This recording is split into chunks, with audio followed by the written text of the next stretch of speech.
तो यहाँ से जो ट्यूबर टिम्पैनिक एक्सेस बन गया फर्स्ट फेरेंजियल पाउच से, इसका जो डिस्टल पार्ट होता है वो ज़्यादा एक्सपेंड कर जाता है और वो टिम्पैनिक कैविटी बना देता है, और जो इसका प्रॉक्सिमल पार्ट है वो नैरो रह जाता है और वहाँ से बनता है यूस्टेशियन ट्यूब, जो कि अब कनेक्ट करेगी मिडल लेयर को फेरेंक्स के साथ। यहाँ पे ये फेरेंक्स है, ये जो इससे ये मिडल लेयर कैविटी बन जाएगी। ये अब यहाँ पे देख सकते हैं, ये मिडल लेयर कैविटी है और यहाँ से ये जो है यूस्टेशियन ट्यूब जैसे फेरेंक्स से कनेक्ट कर रही है। अब ये सब मामला कैसे होता है, तो पहले तो ये जो है अब इसके ये तो पता चल गया कि एंडोडर्मल इन ओरिजिन है जो टिम्पैनिक कैविटी है, लेकिन जो इसके ऑसिकल्स हैं, एयर ऑसिकल्स जो बनते हैं वो यहाँ से मेसेनकाइम से बनते हैं। अब जो पहली दो हैं मेलियस और इनकस, वो हैं फर्स्ट फेरेंजियल आर्च के कार्टिलेज जिसे हम मैकल्स कार्टिलेज कहते हैं, वहाँ से बनती हैं। और जो स्टेपीज़ हैं वो सेकेंड फेरेंजियल आर्च के कार्टिलेज जिसे रिचर्ड कार्टिलेज कहते हैं, वहाँ से बनती हैं, उसके डॉर्सल पार्ट से बनती है। तो यहाँ से 3 एयर ऑसिकल्स बन जाती हैं। ये इस तरह से ये एक्सपेंड कर रही होती है। ये जो हमने कहा था कि टिम्पैनिक कैविटी इसने बनना है, ट्यूबर टिम्पैनिक एक्सेस है फ़िलहाल ये यहाँ पे एक्सपेंड करती रहती है और एक्सपेंड करके ये ऑसिकल्स को आके इनको इनकवर कर लेती है। जब इनको कवर करती है तो अभी इसके बाद जो है एपिथेलियल सेल्स आएंगे और एपिथेलियल सेल्स इस पूरे एरिया को आके कवर कर लेंगे। जब इस पूरे एरिया को आके कवर कर लेंगे तब हमें से कहेंगे ये डेफिनेटिव टिम्पैनिक कैविटी बन चुकी है। तो यहाँ पे एपिथेलियल सेल्स ने इसको भी ऊपर से आके कवर कर लिया, एंडोडर्म ने भी पूरा कवर कर लिया, उसके ऊपर एपिथेलियल सेल्स आ गए और ये बन चुका है डेफिनेटिव टिम्पैनिक कैविटी। बाकी जो टिम्पैनिक एंट्रम होता है वो सराउंडिंग टिश्यूज़ के अंदर जो है वहाँ पे वैक्यूलाइजेशन हो जाती है और उससे वो बन जाता है। और मस्टाइड एयर सेल्स और मस्टाइड प्रोसेस जो हैं उनके बारे में याद रखना है आपने कि वो आफ्टर बर्थ जो है उनकी डेवलपमेंट होती है, इसलिए हम उन्हें यहाँ पे नहीं पढ़ेंगे क्योंकि डेवलपमेंट ही आफ्टर बर्थ होती है। मिडल एयर की डेवलपमेंट भी कंप्लीट होगी, अब बस हमारे एक्सटर्नल एयर की डेवलपमेंट रहती है। तो एक्सटर्नल एयर के बारे में आपने याद रखना है कि जो फर्स्ट फेरेंजियल ग्रूव बना था यहाँ से मेनली एक्सटर्नल एयर ने डेवलप करना है। बाकी मेसेनकाइम जो होगी वो भी पिना के अंदर आएगी, पिना को वो भी बनाएगी। तो पहले हम एक्सटर्नल ऑडिटरी मीटर्स को देख लेते हैं। तो यहाँ पे ये जो इनसाइड इन्वेजिनेशन हो रही है, इन्वेजिनेशन यूँ होती रहती है, और जब ये थर्ड मंथ पहले इतनी इन्वेजिनेशन हुई तो इसे हम कहेंगे अब ये डेवलपिंग एक्सटर्नल अकॉस्टिक मीटर्स है।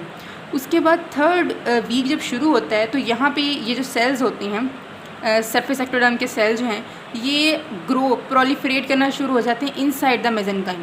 ये जब प्रोलिफरेट करते हैं तो यहाँ पे एक प्लग टाइप स्ट्रक्चर बन जाता है, फिल्ड होता है। ये एक्सटर्नल जो सरफेस एक्टोडर्म के सेल्स हैं वहाँ से फिल्ड होता है, ये बंद होता है, इसे हम कहते हैं ये मीएटल प्लग।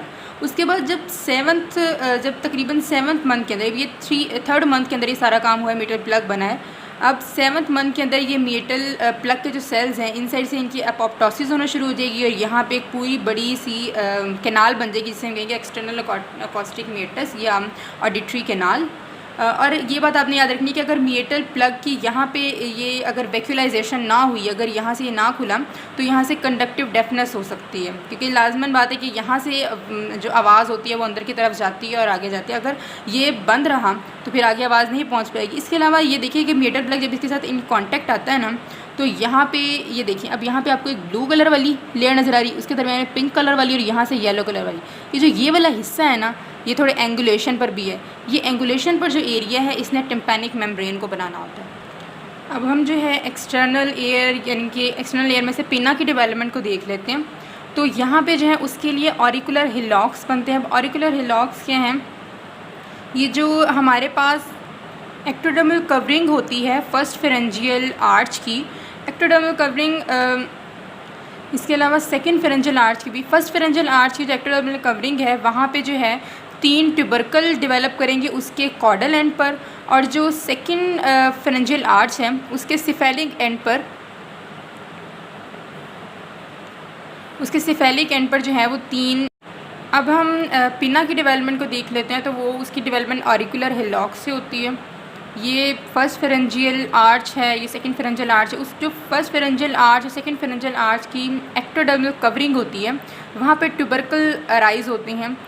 फर्स्ट फेरेंजियल आर्च के कॉडल सरफेस पर 3 ट्यूबरकल अराइज होते हैं जिसे हम मैंडिबुलर हिलॉक्स कहते हैं, और जो सेकंड फेरेंजियल आर्च है उसके सिफेलिक एंड पर 3 ट्यूबरकल्स अराइज होते हैं जिसे हम हायाइड ट्यूबरकल्स कहते हैं, क्योंकि वो फर्स्ट फेरेंजियल आर्च को मैंडिबुलर आर्च भी कहते हैं तो इसको हायाइड आर्च भी कहते हैं। उनके हिसाब से इनके नाम रखे हैं। यहाँ हायाइड ट्यूबरकल है, हायाइड हिलॉक्स, इनकी डेवलपमेंट होती रहती है और आखिरकार जो है जो मैंडिबुलर हिलॉक्स हैं वहाँ से बनेगा हमारे पास हेलिक्स, यहाँ पे क्रस्ट ऑफ हेलिक्स और उसके साथ ये ट्रेगस। ये जैसे यहाँ पे नंबरिंग में 1 2 3 शो किया हुआ, तो ये 1 2 और ये 3, यहाँ पे ट्रेगस, क्रस्ट ऑफ हेलिक्स और ये हेलिक्स।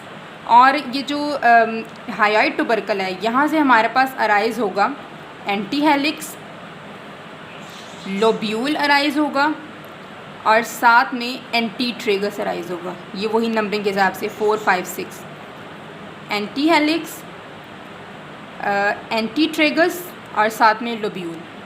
ज़रा क्लिनिकल एबनॉर्मेलिटीज़ की तरफ आ जाते हैं। तो पहली क्लिनिकल एबनॉर्मेलिटी कंजेनिटल डेफनेस है।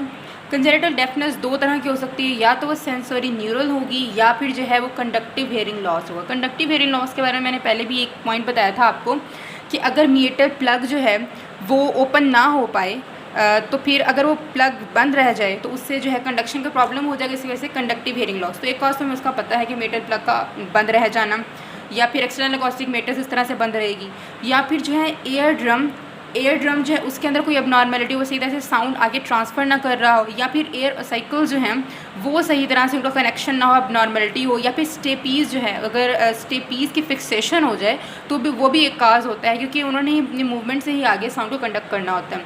तो ये नॉर्मली जो होता है ट्रीचर कॉलिन सिंड्रोम के अंदर ये काम होते हैं। इसके अलावा सेंसरी न्यूरल के अंदर ये है कि जो सेंसरी स्ट्रक्चर्स हैं, जैसे कि हमने हेयर सेल्स देखे थे ऑर्गन ऑफ कॉटी के अंदर, आउटर इनर हेयर सेल्स, अगर उनका डैमेज हो जाए, या फिर जो हमने स्पाइरल गैंग्लिया देखा था जो कि ऑडिटरी नर्व को लेके जा रहा था ब्रेन की तरफ, तो अगर वो सेंस ना कर पाए, अगर ये सेंस ना कर पाए और अगर ये ट्रांसफ़र ना कर पाए तो उसे हम सेंसरी न्यूरल जो है वो लॉस कहते हैं। अब इसके क्या काज हो सकते हैं सेंसरी न्यूरल मोस्टली, अगर ये तो ट्रीचर कॉली सिंड्रोम के अंदर होता है, इसके अंदर जो है प्री मेच्योरिटी, अगर प्री मेच्योर बर्थ हो जाए, या फिर मैटरनल डायबिटीज़ हो, या फिर prenatal infection. Rubella virus जो हमने पहले भी एक दफ़ा देखा था, हमने कहा था अगर 7 मंथ से पहले हो जाए तो कंजेनिटल कैटरेक्ट हो जाता है, और अगर 7 मंथ के बाद हो, तो हमने पहले ही बात की थी आई के अंदर, तो कंजेनिटल डेफनेस हो जाएगा, वो भी सेंसरी न्यूरल टाइप। और जो है क्योंकि वहाँ पे जो है ना कॉकलिया की एबनॉर्मेलिटी, फिर कॉकलिया जो है प्रॉपर डेवलप नहीं कर पाता, रूबेला वायरस वहाँ पे जो है वो वहाँ पे एक्यूमुलेट हो जाता है, वहाँ पे ग्रो करता है और उसके सही तरह से डेवलपमेंट नहीं होने देता। इसके अलावा डाउन सिंड्रोम जो है वहाँ पे सेंसरी न्यूरल कंडक्टिव दोनों तरह की एबनॉर्मेलिटी हमें नजर आती है। बाकी आपने रेटिनॉइड्स का लाजमी याद रखना है कि अगर हम विटामिन ए ज़्यादा अमाउंट के अंदर एक प्रेग्नेंट फीमेल को दे देते हैं तो उससे भी डेफनेस कॉज हो सकती है, और वो भी दोनों तरह की डेफनेस कॉज होती है। अगर मेजरली हम कंजेनिटल डेफनेस के कॉज देखें तो यहाँ पे JGB2 जीन की म्यूटेशन की वजह से हो जाता है, या फिर अगर क्रेनियोफेशियल एबनॉर्मेलिटी है फर्स्ट आर्च सिंड्रोम के अंदर हमें नज़र आ रही है, क्योंकि पता है फर्स्ट आर्च से मैंडिबल और मैक्सिला सारा बनना है, तो उसके साथ साथ हमें एयर, क्योंकि एयर के अंदर भी फर्स्ट आर्च जो है वो काम आती है, हमें पता है कि बहुत सारी डेवलपमेंट वहाँ से होती है, तो इस वजह से यहाँ पे एबनॉर्मेलिटी आ जाती है फर्स्ट आर्च सिंड्रोम के अंदर। बाकी रूबेला वायरस हमें वैसे ही पता है कि उसने जो है जो कॉकलियर डक की वहाँ पे एबनॉर्मेलिटी करा देनी होती है। बाकी फिक्सेशन और स्टेपीज जो है इसे एनकाइलोसिस भी कहते हैं, उसकी वजह से भी काम के कंडक्टिव डेफनेस यहाँ पे हो सकती है। अब बाकी स्टेपीज़ की डेवलपमेंट जो होती है ना, स्टेपीज़ वैसे तो हमने कहा था कि ये जो सेकंड फेरेंजियल आर्च है कि कार्टिलेज जो है रिचर्ड कार्टिलेज वहाँ से होता है। इसके अलावा न्यूरल क्रेस्ट सेल्स भी इसमें साथ में पार्टिसिपेट करते हैं। अगर neural crest cell actually direct करते हैं कि इसकी सही से फॉर्मेशन हो, अगर न्यूरल क्रेस्ट सेल्स सही से इन्हें डायरेक्ट ना कर पाए, जिसकी वजह से प्रॉपर जो है वो स्टेपीज़ नहीं बनेगा, उसकी मतलब मूवमेंट सही से नहीं हो पाएगी, वो फिक्स हो जाएगा, तो इससे एनकाइलोसिस होती है न्यूरल क्रेस्ट सेल्स की वजह से एक तो हो सकती है, या फिर जो है एनुलर लिगामेंट जैसे इसे डिफ्रेंशिएट ना हो किसी वजह से, तो उसकी वजह से एनकाइलोसिस हो सकती है। उसके बाद है वार्डनबर्ग सिंड्रोम।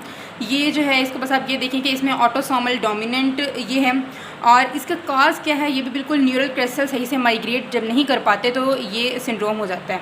अब वो वार्डनबर्ग का ये हमें क्लिनिकल जो क्लासिकल हमें नज़र आता है, जो सिम्टम इसके अंदर नज़र आता है वो वाइट फॉरलॉक है। वाइट फॉरलॉक क्या है कि मतलब वो पर्सन के जो सामने फोरहेड वाले बाल होंगे वो वाइट होंगे, उसकी जो आईब्रोज़ होंगी, आईलैशेज़ होंगी, मोस्टली वो वाइट कलर में नज़र आती है। बाज़ों का जो है आयरस जो है वो भी वाइट कलर का हो जाता है। उसके बाद आ जाता है कंजेनिटल कोलेस्टिटोमा। अब यहाँ पे कोलेस्ट्रॉल की कोई बात नहीं है, ये बस जो है क्योंकि यहाँ पे बेनाइन ट्यूमर आ जाता है तो वो कोलेस्ट्रॉल से उसकी रिजेम्बलेंस होती है, उसकी तरह लगता है, तो इस वजह से इसका नाम जो है कंजेनिटल कोलेस्टिटोमा रख दिया। बहरहाल जो है ना मिडल ईयर के अंदर एक बेनाइन ट्यूमर होता है जिसकी वजह से डेफनेस हो सकती है। अब ये होता किस वजह से है, यहाँ पे जो है एंडोडर्मल सेल्स अगर यहाँ पे जो था मिडल ईयर कैविटी के अंदर अगर प्रोलिफरेट करना शुरू हो जाए, बताया कि ये जो मिडल ईयर कैविटी है वो एंडोडर्म से ओरिजिनेट हुई है, तो अगर मिडल ईयर कैविटी के अंदर एंडोडर्मल सेल बहुत ज़्यादा प्रोलिफरेट करना शुरू हो जाए और उसे प्लग कर दें, वो आगे साउंड कंडक्ट ना कर पाए, तो उसे हम कंजेनिटल कोलेस्टिटोमा कहते हैं। उसके बाद आ जाता है लो सेट स्लॉन्टेड ऑरिकल्स। इसके अंदर जो है नॉर्मली हम कैसे करते हैं कि अगर ये पर्सन का फेस है तो ये आइज़ हैं उसकी, ये एयर्स हैं, ठीक है, ये अब लो सेट है।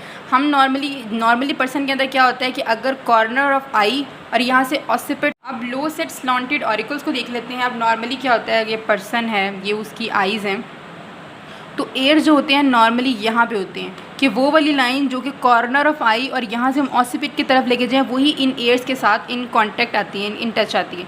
लेकिन इन लो सेट स्लॉन्टेड ऑरिकल्स में क्या होता है कि एयर जो है ऊपर डेवलप होने की बजाय यहाँ पर डेवलप हो जाते हैं, तो इसे हम कहते हैं लो सेट स्लॉन्टेड सिंड्रोम। और नॉर्मली जो है दूसरे सिंड्रोम के साथ हमें नज़र आता है, डाउन सिंड्रोम हो गया, एडवर्ड सिंड्रोम, इस टाइप के सिंड्रोम में नज़र आता है। बाकी एक माइक्रोशिया में जो है अगर ऑरिकुलर हिलॉक्स, अगर पिना की जो है वो अब नॉर्मल डेवलपमेंट होगी, कम साइज़ का हुआ ऑरिकुलर हिलॉक्स की अब नॉर्मलिटी की वजह से, तो उससे माइक्रोशिया भी हो सकता है। बाकी एक और सिंड्रोम है ऑटोसिप्लस। इसके अंदर ये होता है कि एयर इतने ज़्यादा डाउन स्लॉन्टेड हो जाते हैं कि वो जो चिन है उसके सामने आके दूसरे के साथ फ्यूज़ कर जाते हैं, इसे ऑटोसिप्लस कहते हैं।